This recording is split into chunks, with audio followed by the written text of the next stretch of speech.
When you start to see people like Bill Gates gobble up farmland, and you read what his foundation says about farming, when they say that we're going to have a particular type of agriculture, they want large blocks run by the government or by private consortia where they say we're not going to have animal-based proteins, we're not going to have stockyards, we're not going to have turkey farms, we're not going to have chicken.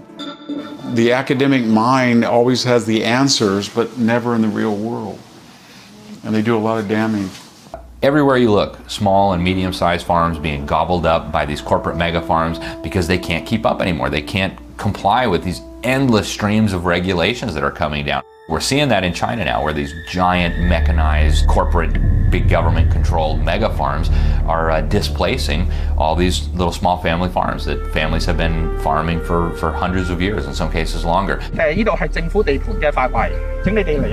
moving them all off their little plots of land and moving them into these big, horrific mega cities that they have built. And we're going to see that all over the world with the decimation of small farms. So if they're not bankrupted by economic forces, the government itself will shut them down.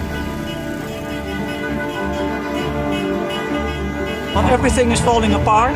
There is a shortage of food. Many people do not have enough money to eat every day.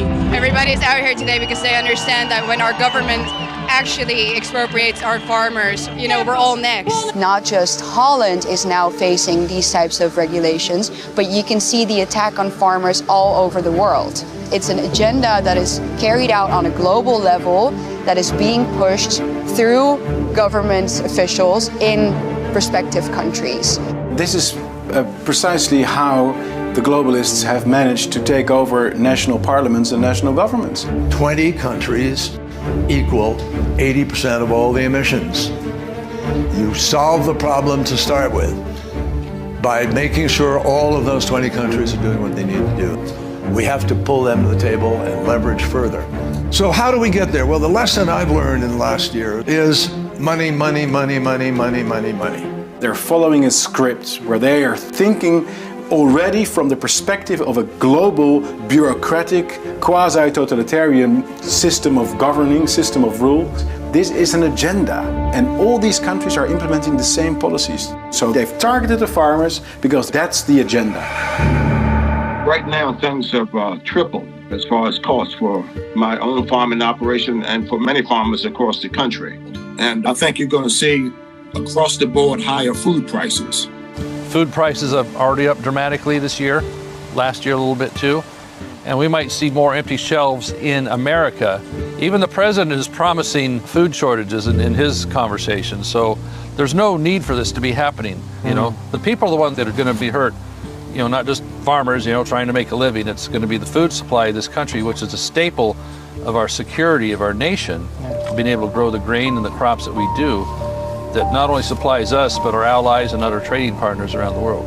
We have 8 billion people on the planet now, and that's sustainable if they allow agriculture to continue to be mechanized and genetically altered. And I don't think they understand that if they tamper with that, you're going to have people go hungry. We are headed into, I think, a time of very significant food shortages. Can we expect to see massive increases in food prices next year? Oh, no question about it. So I think the end goal of the war on farmers that we're seeing, which is guided at every step by the Sustainable Development Goals and Agenda 2030, is going to be a total consolidation of agriculture, a total consolidation of the food supply, and as every communist tyrant of the last 100 years has understood, if you control the food, you control the people. I think that's ultimately the end goal.